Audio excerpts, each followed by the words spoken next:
안녕하세요 साथीहरु मैले तपाईहरुलाई अहिले अल्फाबेट सिकाइरहेको छु हांगुल भन्छ कोरियन भाषामा त्यो अल्फाबेट मध्ये पहिलो सिंगल कन्सोनेन्ट 14 वटा मैले त्यसको भिडियो बनाएर पोस्ट गरिसकेको छु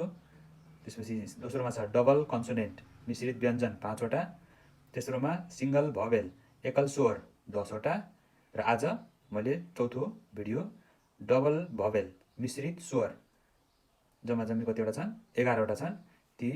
मिश्रित स्वरहरू लिएर आएको छु है पहिलो छ ए यसलाई के भन्छ ए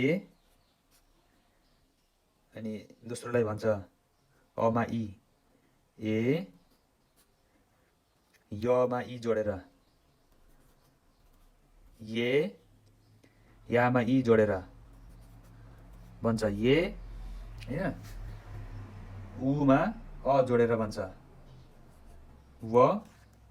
ओ मा आ जोडेर भन्छ वा उ मा इ जोडेर भन्छ वी उ मा इ जोडेर भन्छ वी त्यसैगरी ओ मा इ जोडेर भन्छ वे ओ मा ए जोडेर भन्छ वे अनि ओ मा ए जोडेर भन्दाखेरि के भन्छ वे हेर्नुस् है यो डबल भवेल चाहिँ अलिकति अरु तीनवटा भन्दा अलिकति अप्ठ्यारो पनि छ तपाईले राम्रोसँग हेर्नुभयो भने बुझिन्छ ए कसरी बनेको छ हामीले अघिल्लो भिडियोमा सिंगल भवेलमा पढिसकेका छौं यो आ र इ हो है आ अनि प्लस इ जोडेर कसरी के बन्यो ए बन्यो हेर्नु है यो अगाडिको आ र इ जोडेर ए बनेको छ ए आ र इ त्यसैगरी यो ए कसरी बनेको छ यो हामीले अघिल्लो भिडियोमा पढिसक्यौं अ प्लस पछाडिको के हो इ सम्झिनु पर्छ है अघिल्लो भिडियो चाहिँ राम्रोसँग हेर्नु भएन भने यो बुझिदैन अ प्लस इ गरेर के बन्यो ए त्यसैगरी यो चाहिँ य प्लस इ मिलेर के बन्यो ये है अनि त्यसैगरी यो या प्लस इ मिलेर ये भने है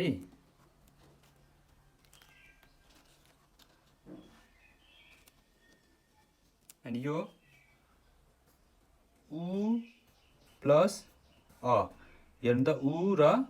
अ मिलेर व भने हेर्नुस् है कसरी लेखेछु मैले उ र अ मिलेर व बन्यो अब यो चाहिँ ओ र आ ओ प्लस आ मिलेर के भन्छ वा के भन्छ वा त्यसैगरी उ प्लस इ मिलेर के भन्छ वी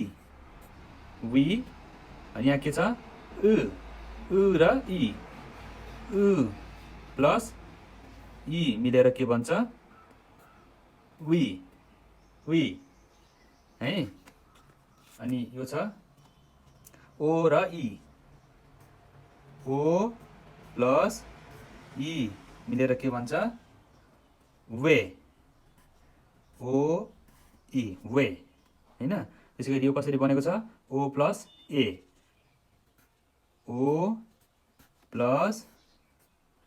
ए मिलेर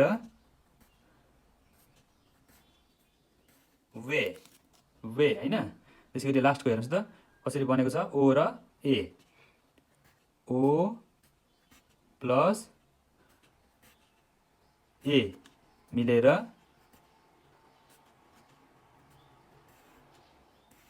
वे